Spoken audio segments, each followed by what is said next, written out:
Hey, Eric Sider here, and it's been a while since my last video. Apologies for that. Started a new, really exciting project, developing a 30-acre property in the foothills of the Sierra Nevadas. But at the moment, I'm commuting 2 hours a day, which is not fun. I haven't had any time or energy really to do much here at the yard in Sacramento or film and edit anything. Try and be better about that, but I just wanted to do a quick update on what's happening here in the yard. All right, let's get into it. All right, so let's start with the peas, which seem to be going well. Was a little late on setting up the string trellis, so I've been just having to attach the peas to make sure they're going upwards instead of sprawling on the ground. These cherry tomatoes are just continuing to go feral here, getting a bit out of hand, but I don't know how much more production they're going to get with the lower daylight, but we'll see what's happening there. This is one of the compromises I made for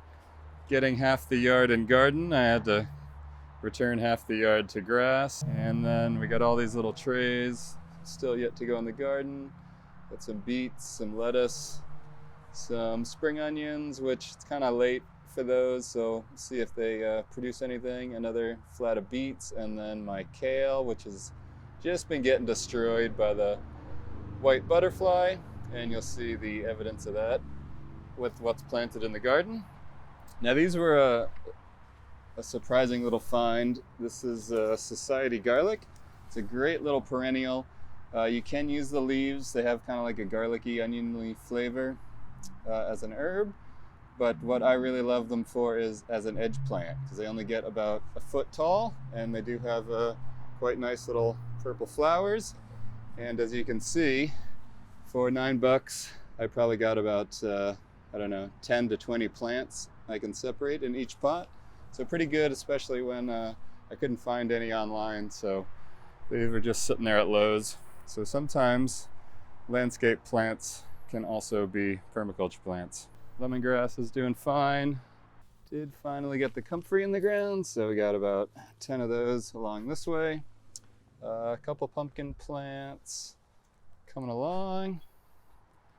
Sweet potatoes still chugging along. And as soon as we get, if there is a danger of a frost, I will see if I can harvest any of the tubers. These tomato plants, not really doing much. The sauce tomatoes, so the flavor's really good, but the production's pretty minimal. And here we got the beets that were just planted out a couple days ago. And pepper is still holding on. And here we got some radish and carrot patch just kind of spread. So the radishes will come up first, and then you can harvest those, and then the carrots will fill in after. Here's some cabbage that is doing okay, but it's mostly been getting beat up by the caterpillars. You can see half of them are all eaten, and every time I find one, I throw it into for the fishies. We got some pak choi there, which didn't really do much and is already going to seed. So again, the brassica family is not such a high performer around here. And finally made a decision on this pond because it kept losing water and I was just getting sick of it. So I took everything out, and what I'm gonna do is just smash up all the concrete, remove it, reshape it, and put down a liner, and we'll call it a day on that. So here's got the pond broken up into a couple containers.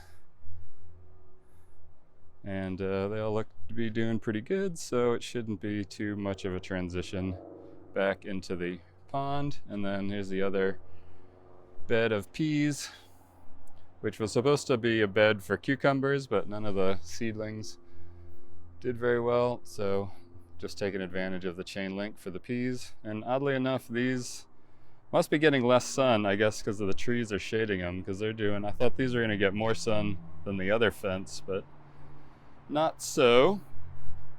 And you can see from the rain, everything's just exploding green out of the ground.